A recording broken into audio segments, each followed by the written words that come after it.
cette première table ronde à ce sujet.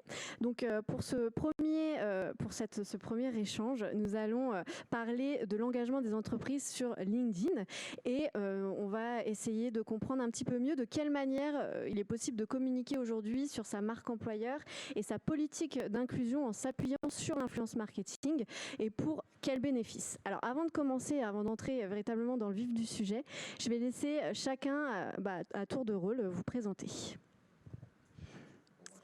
Julien. Bon, tout d'abord, bonjour à tous. Je suis ravi d'être présent parmi vous pour parler de l'influence LinkedIn. Donc moi, je suis Julien Morisson. Je suis le cofondateur des Années Folles, qui est la première agence d'influence B2B, donc dédiée ou en tout cas consacrée à LinkedIn. Bonjour à tous et à tous. Je suis Servane Chauvel. Je suis la déléguée générale d'une association qui s'appelle Arpège, qui est une association d'entreprises qui accompagne des jeunes en situation de handicap entre 15 et 30 ans, et ça en partenariat avec l'ensemble de nos entreprises partenaires. Voilà. Bonjour à toutes et à tous, moi c'est Romain Borel et je suis responsable communication pour l'association Arpège. Et à distance, nous avons Antoine qui est également présent. Antoine, je te laisse te présenter. Bonjour à tous, je m'appelle Antoine Kiroldi, j'ai fait un constat il y a quelques années que malheureusement les personnes handicapées ne connaissaient pas leurs droits ni l'actualité et donc j'ai créé un constructeur à la base pour essayer de les aider depuis maintenant 10 ans. Et maintenant, Merci Antoine. Et on va directement passer à la première question pour un petit peu comprendre comment est-ce que vous avez construit cette stratégie de communication, donc Arpège aux côtés des Années Folles sur LinkedIn. Est-ce que vous pouvez nous expliquer quelle a été votre problématique de départ ? Alors du coup, c'est vrai que nous déjà on a un statut un peu particulier parce qu'on n'est pas une société ou une entreprise en tant que telle, on est donc une association, mais on représente un certain nombre d'entreprises ou d'employeurs engagés sur le sujet de la diversité et du handicap et de l'inclusion. Comme le disait Antoine, c'est des sujets dont on ne parle pas forcément tout de suite de prime abord. Et nous, on était plutôt sur, au quotidien, de l'action de manière très opérationnelle, des actions et des projets qu'on menait pour les jeunes en lien avec les entreprises.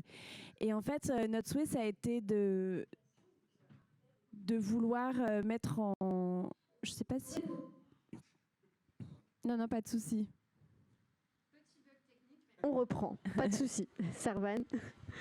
Donc du coup, l'idée pour nous, c'était déjà comme objectif général de se dire, mais au-delà de tout ce que l'on fait au quotidien, c'est quand même important d'en parler.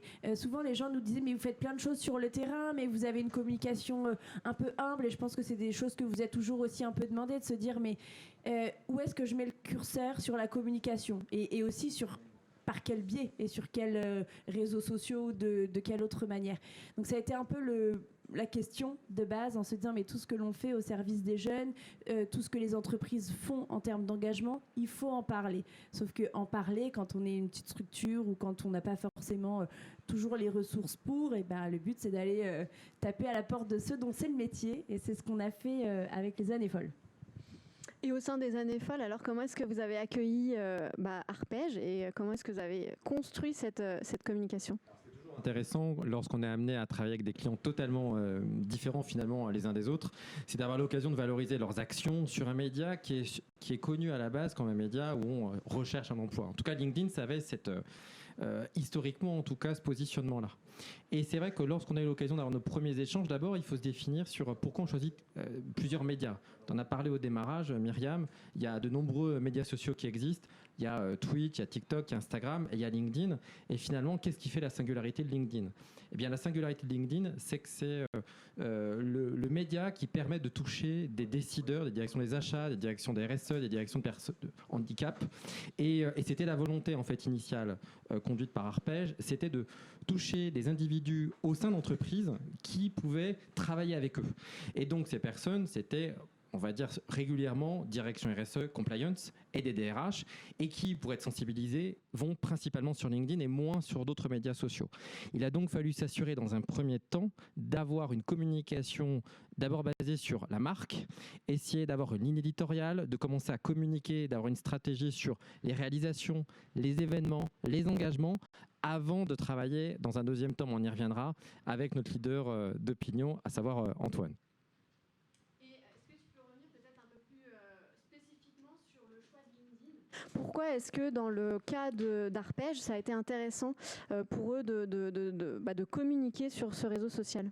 Alors, la volonté initiale, c'est véritablement de trouver des décideurs qui sont en capacité de pouvoir collaborer en interne avec Arpège. Et donc l'objectif, c'est que nous, quand on est amené à proposer des restitutions de nos campagnes, ou d'une manière générale nos actions de communication, on va pouvoir expliquer si ce sont principalement des DRH, des directions des achats, directions des supply chain, qui sont touchés par cette communication. On a aussi le détail par âge, mais on va aussi avoir le détail par catégorie socio-professionnelle. Et donc c'est ça qui est intéressant et ça collait finalement avec l'objectif de LinkedIn. L'un des points pour lesquels il faut avoir conscience, c'est que LinkedIn, la moyenne d'âge, et nos créateurs de contenu, alors Antoine est un peu un contre-exemple, mais enfin, on va avoir des jeunes de 40 ans, parce qu'on est 40 ans, on est toujours jeune, bien sûr, mais on va toucher davantage des personnes qui ont de l'expertise, donc 38, 40, 42 ans généralement, donc beaucoup plus seniors que d'autres médias sociaux. Et d'ailleurs, nos créateurs de contenu, si on a l'occasion un petit peu d'en parler, sont généralement plus seniors parce qu'ils ont une expertise ou des engagements importants, et c'est le cas notamment d'Antoine, et c'est ce qui fait la singularité de LinkedIn. C'est véritablement des gens qui, par leur parcours de vie ou par leur parcours professionnel, 10 ans, 15 ans, 20 ans, ont des connaissances en RH, en finance, et donc, LinkedIn est à privilégier dans ce cadre-là. Alors j'ai une dernière question pour Arpège avant de passer à Antoine pour qu'il puisse nous parler un petit peu plus concrètement de lui, ce qu'il fait sur LinkedIn. C'est vous, concrètement, comment est-ce que vous abordez tous ces termes, tous ces thématiques sur LinkedIn ? En fait, on définit ensemble des sujets sur lesquels on a envie de communiquer. Alors, l'idée, c'est aussi, et Romain pourra en parler, c'est qu'on a beaucoup d'entreprises, beaucoup de partenaires, donc c'est aussi des choix à faire. Donc Romain est en lien avec l'agence en direct. Oui, exactement. Donc, en fait, ça qui est très bien avec les années folles, c'est qu'on est vraiment accompagné sur le côté stratégique, donc sur le long terme, comme tu disais, sur la définition de la charte éditoriale, tout ça, mais aussi sur l'opérationnel où on voit avec eux donc les temps forts de l'association et ensuite on définit ensemble vraiment dans une co-construction tous les sujets sur lesquels on va communiquer et puis voilà, c'est vraiment un accompagnement qui nous permet de tirer le mieux de LinkedIn. Et puis on a aussi des bilans chaque mois qui nous permettent de comprendre quelles personnes nous suivent. Parce qu'en fait, quand on démarre une collaboration comme la nôtre, on se dit a priori notre cible est plutôt soit les salariés de nos entreprises partenaires, soit d'éventuels prospects. Mais en réalité, c'est pas tout à fait ça. Pas tant que ça, parce qu'au final, on se rend compte au fur et à mesure qu'il y a énormément de personnes du monde académique qui nous suivent. Donc, et puis voilà, en avançant pas à pas, on peut adapter et réadapter nos cibles et nos discours et messages de communication au fur et à mesure, quoi. C'est vrai que c'est une collaboration sur le long terme, donc vous avez le temps de repenser. Et d'ailleurs, j'ai une question, mais qui va revenir après à ce sujet-là. Maintenant, je voudrais donner la parole à Antoine. Toi qui prends la parole quotidiennement sur LinkedIn, comment est-ce que tu vois évoluer les prises de parole des entreprises sur LinkedIn au sujet de l'inclusion et du handicap ?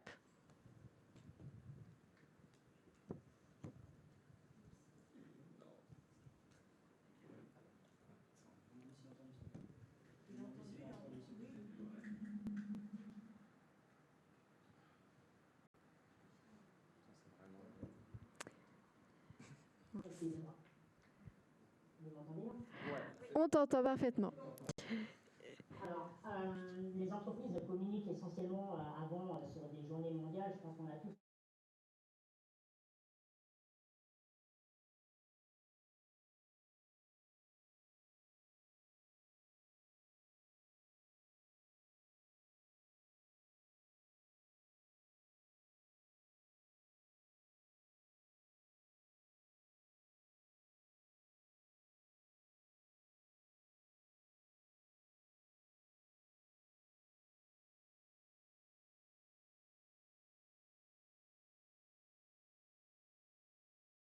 avec des associations, avec des entreprises adaptées pour valoriser tout ce travail.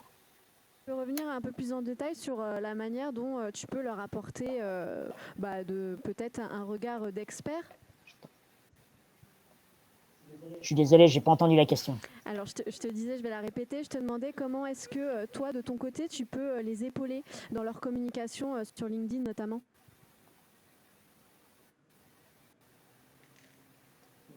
Vous pouvez répéter la question, monsieur le Régis, parce que...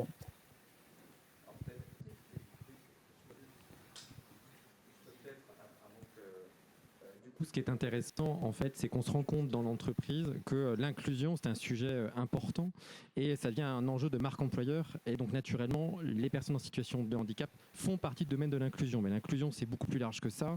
C'est la manière d'accueillir des femmes sur des métiers qui sont historiquement préemptés par des hommes. C'est aussi accueillir des personnes issues de la diversité d'une manière plus générale. Et donc, les entreprises se soucient de plus en plus de leur image de marque. Et on va être clair, l'image de marque, elle est principalement véhiculée sur LinkedIn. Et donc, c'est aussi l'intérêt de pouvoir collaborer avec des leaders d'opinion qui sont amenés à donner de la communication, à apporter une autre typologie de visibilité. Et donc, Antoine a l'occasion de collaborer avec des entreprises, des marques ou même des solutions IT qui s'adaptent de plus en plus aux personnes en situation de handicap. Je ne sais pas si on a retrouvé du coup notre ami Antoine. Tu nous entends? Ah, il nous entend. Alors, je vais te répéter la question qu'on te posait tout à l'heure. Je te demandais, toi, en tant que créateur de contenu sur LinkedIn, en tant que leader d'opinion, comment est-ce que tu peux épauler les marques dans leur communication? Tout d'abord, en donnant des conseils à travers parce que pour travailler sur les réseaux sociaux, il faut toucher une cible, plus particulièrement sur le handicap, où il faut vraiment trouver des personnes qui s'intéressent vraiment au handicap, soit les personnes handicapées, les aidants, les travailleurs du milieu dans ce secteur. Donc, c'est extrêmement important de pouvoir toucher cette cible. Donc, ça va être des mots-clés qu'il faut bien cibler. Et puis, c'est donner aussi, parce que Myriam l'a dit, il y a différents types de formats, il y a du live, il y a des podcasts, il y a plein de types. Et donc, il est important nous, on connaît notre cible, donc de donner des conseils là-dessus pour bien toucher cette cible. Question, Antoine, comment est-ce que toi tu vois, comment est-ce que tu imagines que les entreprises est-ce que tu penses que d'ici quelques mois, quelques années, les entreprises vont davantage prendre la parole à ce sujet-là sur LinkedIn et vont davantage être à l'aise à l'idée de parler d'inclusion et d'handicap? Oui, ça va être primordial. Au-delà du handicap, ça va être la diversité au sens large. Aujourd'hui, LinkedIn, c'est vraiment le milieu le réseau social, qui commence à toucher de plus en plus de monde. Je pense qu'on est tous, au bout d'un moment, sur ce réseau social. Donc, ça va être extrêmement important de parler de cela.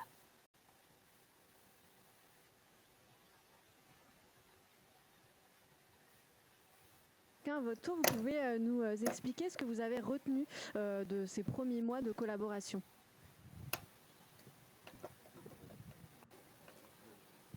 Alors au niveau large comme au niveau influence, on reviendra peut-être dans une deuxième question sur l'influence bien spécifiquement. Alors, nous déjà, ça fait quelques mois, donc on est parti sur une collaboration sur une année entière, donc c'est important aussi de rappeler ce contexte-là. Parce que l'année prochaine, on sera davantage en capacité de faire le bilan de ce qui se passe. On a démarré un certain nombre de communications. On n'a pas encore aujourd'hui commencé notre première campagne d'influence avec Antoine, donc on est en train de l'écrire et de la réfléchir avec des temps forts dans l'année, ce qu'on disait tout à l'heure. Pour le moment, en fait, ça nous force aussi à se questionner sur notre cible. Nous, elle est très large parce qu'on est au milieu d'entreprises, de partenaires, de jeunes, de monde académique, comme disait Romain. C'est pas un exercice facile aussi de se dire, voilà, je me ressens sur quelle communication, avec quel message clé. Et on se rend compte que en fait, ça va très vite. C'est-à-dire qu'on a beaucoup de personnes, comme le disait tout à l'heure Julien, qui sont sur ce réseau professionnel et qui suivent enfin, l'essentiel est beaucoup de notre côté, vraiment les informations sur LinkedIn. Et c'est là où on se dit, mais en fait, ils suivent, ils commentent, il y a des choses qui se vivent, on partage beaucoup et on reçoit beaucoup de personnes. Nous, une des façons les plus significatives, c'est qu'aujourd'hui, on a cette chance de ne pas avoir à prospecter de nouvelles entreprises pour développer notre partenariat, parce qu'il y a beaucoup de bouche à oreille. Je veux dire, il y a beaucoup de produits ou des choses que vous pouvez peut-être vendre aussi, ou c'est parce qu'il y a des bons échos et des bons retours que ça marche. Nous, c'est un peu différent parce qu'on ne vend rien de concret, on vend plutôt, on vend pas, on est plutôt dans des accompagnements et des prestations de services et quelque chose de pas tout à fait palpable en tant que tel. Mais c'est extrêmement important de voir qu'on a des entreprises qui viennent nous voir et qui nous disent comment on peut travailler avec vous, comment vous pouvez nous accompagner sur ce sujet. Et du coup, c'est déjà un premier bilan qui est extrêmement précieux, de se dire qu'on n'est pas là à se forcer à vendre quelque chose, que la communication à l'œuvre pour nous finalement, et de se dire qu'on a aussi, on parlait du public, on a des jeunes qu'on accompagne jusqu'à 30 ans qui sont sur cette cible-là. Donc parfois on est assez étonné aussi de la manière dont les communications fusent et passent dans des circuits qu'on ne maîtrise pas au début, mais on est ravis. Pour compléter, en fait, la question induisait du coup une réponse qui avait déjà été préalablement abordée, à savoir que lancer une opération d'influence lorsque la marque n'est pas forcément suffisamment connue avec une suffisante notoriété, ça ne fonctionne pas. C'est-à-dire quelqu'un qui va lancer, ce n'était pas le cas de là, mais une opération d'influence avec Antoine, mais qui aurait 20, 30, 40 abonnés, ça va faire flop. Il va y avoir un côté extrêmement déceptif. Peu importe que ça soit sur LinkedIn ou que ça soit sur Instagram, avec comme singularité de LinkedIn, c'est qu'on est davantage effectivement sur des prestations de services, des prestations intellectuelles, parce qu'on est davantage sur cette cible-là. Donc avant de lancer des opérations d'influence avec Antoine, d'autres créateurs de contenu sur LinkedIn, il faut d'abord asseoir la marque. Et donc c'est en ayant cette première étape qu'on commence effectivement à voir quelles sont les typologies d'entreprises ou d'acteurs qui nous suivent. Et c'était l'une des premières observations. On s'aperçoit que finalement la cible, elle est un peu plus ouverte que ce qu'on imaginait, y compris géographiquement. Et donc ça permet de se dire qu'on va adapter la communication lorsqu'on est amené à travailler sur le calendrier éditorial. Eh bien on peut, dans le cadre du conseil, privilégier telle action au lieu de telle autre, parce qu'on sait que ça va toucher davantage la communauté. Et le rapport a lieu tous les mois. Alors naturellement, on a parfois des sujets qui sont des incontournables d'une action d'entreprise, mais néanmoins, ce qui est important, c'est de se dire, on ne part pas trop de présupposés, on peut toucher une communauté qui spontanément n'aurait pas forcément suivi, même si là, on va avoir davantage peut-être même de la fonction RH au sens très large, mais on va s'apercevoir que par exemple, la fonction d'après, ça peut être des directeurs financiers. Pourquoi ? Parce qu'ils ont des budgets, et donc ça les intéresse aussi de pouvoir s'intéresser à ces sujets-ci. Donc c'est vraiment ça qu'on va avoir l'occasion d'étudier et de relayer tous les mois, et une fois qu'on a suffisamment de visibilité, surtout que là c'est une collaboration annuelle, on va lancer effectivement cette fois-ci les opérations d'influence avec Antoine. Mais ça permet du coup de suivre, évidemment, je vous invite à suivre l'actualité d'Arpège dès maintenant pour observer les futures collaborations qui auront lieu. Et sur ces futures collaborations, est-ce que pour terminer, on peut avoir peut-être quelques informations supplémentaires sur la manière dont vous allez commencer à communiquer avec un créateur de contenu ? Alors, à ce stade-là, on n'a pas encore déterminé la périodicité avec Antoine. Ce qui est intéressant avec les créateurs de contenu, alors Antoine singulièrement, mais d'une manière plus générale, ils ont aussi leur mot à dire dans la temporalité et de force de proposition. S'ils considèrent que c'est pas le bon timing parce que Antoine connaît parfaitement l'ensemble des événements qui ont lieu, alors il nous dit non, ça n'a pas lieu là, ça a lieu là, il faut mieux mettre le paquet sur ça, on va l'écouter. Pour le coup, on les laisse véritablement nous orienter, nous faire part de propositions. Et donc c'est en fonction de ces périodicités-là, on n'est pas sur des périodicités B2C, c'est vraiment là, on est sur des périodicités B2B avec parfois des actions de budget, enfin on doit tenir compte de ces actions-là pour toucher véritablement la communauté. Donc on est en cours, mais ça fera une occasion d'être réinvité en tout cas. Ce sera le mot de la fin. Parfait. Ouais, à moins que vous vouliez rajouter quelque chose du côté d'Arpège. Nous, on avait notre petit mot de la fin parce que du coup, c'est notre année à nous.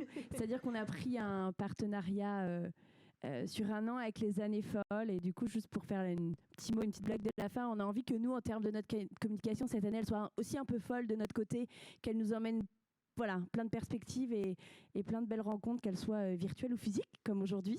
Merci à tous. Maintenant, place aux questions.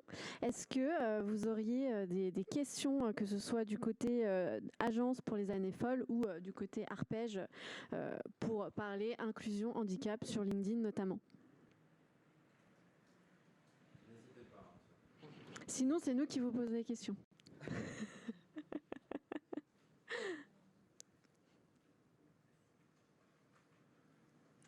Non?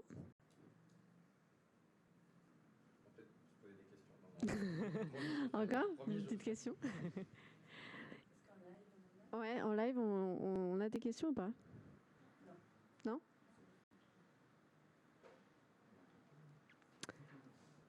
D'accord. Eh ben. Est-ce qu'on peut en poser, nous? Est-ce que vous, qui êtes là dans la salle, c'est des choses que vous pourriez envisager? Si vous ne l'avez pas fait, qu'est-ce qui peuvent être vos freins aujourd'hui finalement? Parce que nous, c'est pas quelque chose qu'on s'est dit comme ça en se levant un matin. Tiens, on va communiquer aujourd'hui avec Romain, on va aller sur LinkedIn voir ce qui se passe, ou plus sur Facebook. C'est des rencontres, voilà. Il croyait. Mais il y a des rencontres, des gens qui nous ont parlé, donc ce que l'on fait là aussi aujourd'hui. Est-ce que voilà, c'est des sujets qui vous intéressent, que vous avez peut-être déjà fait ou projeté? Sur l'inclusion ou sur le handicap, on sait que c'est un des enjeux aussi pour les entreprises d'attirer des talents, donc peut-être, oui.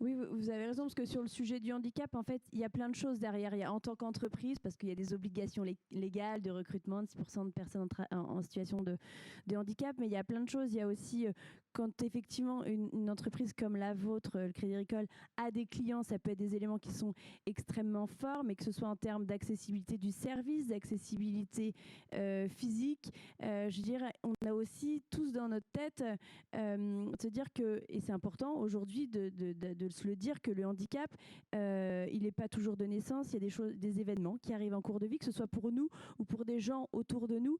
Et en fait, ça ramène aussi à une certaine réalité où on se sent un peu tous concernés. Alors, tout à l'heure, on évoquait de temps forts et quelque peu historiques. Je veux dire, jusqu'à présent, enfin pendant très longtemps, mais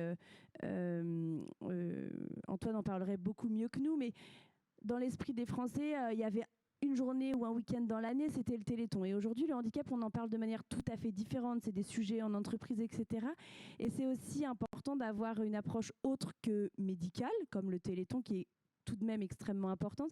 Et du coup, comme disait Julien, c'est des sujets qui arrivent dans l'entreprise, mais elles sont dans l'entreprise, on en parle, et c'est aussi important de les faire rayonner. Et aujourd'hui, le meilleur moyen de les faire rayonner, clairement, ce sont les réseaux sociaux, et ce sont la manière dont on peut s'en servir pour en parler, que ce soit sur notre entreprise, mais que ce soit le sujet global. Hein. C'est ce que fait Antoine, d'ailleurs, de parler du sujet dans sa globalité. Et d'une manière plus générale, c'est vrai qu'on voit que ça soit pour les collaborateurs, mais aussi finalement pour des clients, la notion de valeur, de valeur, c'est-à-dire je quitte une entreprise parce que ça ne partage pas mes valeurs, ou je la rejoins, ou je suis client parce que je partage des valeurs, elle est aussi essentielle, et c'est un axe business, parce qu'on en parle, mais c'est aussi du business, de devoir donner de la visibilité à une offre. Ça fait partie des nouveaux enjeux qui sont à identifier. L'esprit, parce que ça peut aussi parfois être un écueil, même si là, pour le moment, on n'a jamais été confronté à ce sujet-là, de ne pas tomber dans ce qu'on appelle alors, du greenwashing, qui n'existe, c'est pas le terme approprié, mais qui pourrait être du handicap washing, qui consiste uniquement à donner une belle vitrine, mais qui n'est pas incarné.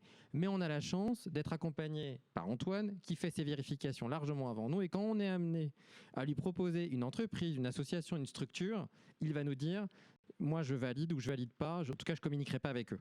Et ça, quand j'ai les garants, c'est un peu excessif, mais vous avez compris l'esprit. Je pense qu'on doit être vigilant dans la manière de donner de la visibilité qui soit pas quelque chose d'artificiel ou de futile. Il en va aussi de la communauté d'Antoine, puisque la communauté qui suit Antoine est une communauté qui a confiance dans sa parole autour des personnes en situation de handicap.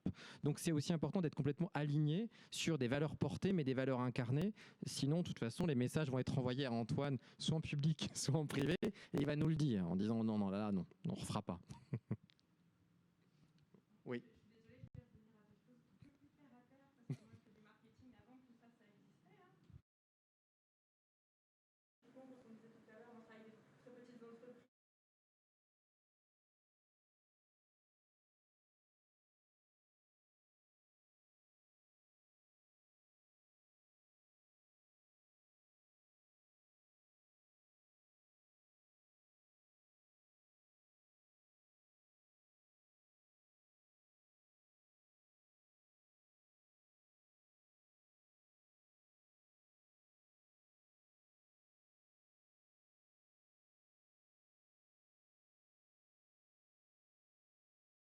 Quand on parle souvent de marketing d'influence, en réalité, on oscille sur les entreprises entre du marketing d'influence et de la communication d'influence. Donc, je dirais que c'est un peu au milieu.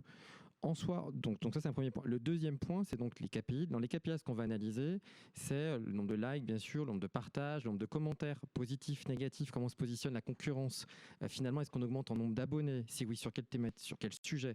Donc, sur LinkedIn, il y a des spécificités qu'on peut apporter, comme par exemple la typologie des catégories socio-professionnelles et des entreprises qui vont être amenées aussi à vous suivre. C'est hyper intéressant. C'est-à-dire que quand vous voyez de la communication, que vous vous rendez compte que vous touchez plus de TPE que de PME ou de grands groupes, alors que ce n'est pas du tout votre volonté, vous êtes en droit de vous dire soit la communication n'est pas bonne, soit le produit n'est pas adapté.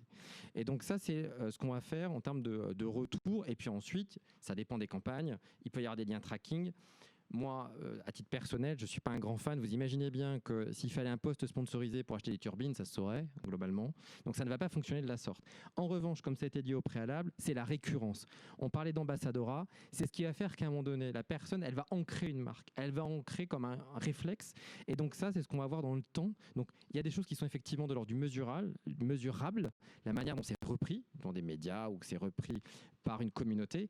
Puis il y a des choses, ça va se mesurer dans le temps, c'est-à-dire des contrats qui vont arriver dans 3, 4, 5, 6 mois, parce qu'on aura vu Antoine communiquer, on dira mais si, il a communiqué sur, et donc c'est dans ce contexte-là que je suis amené à vous rappeler. Donc ça va être vraiment ces deux points-là qui vont être à analyser.